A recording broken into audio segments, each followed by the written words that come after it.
Before we run a sensitivity analysis, we need to define a comparative graph or table to display the results.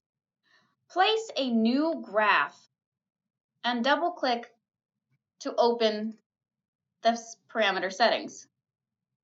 Add the natural resources stock to the graph,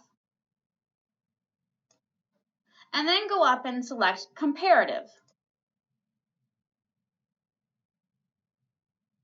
To run this model and see the results, you will see down below SRun in the Run toolbar. This means that the sensitivity is active. Select the SRun. Now you can see the 3 runs from sensitivity analysis on your graph.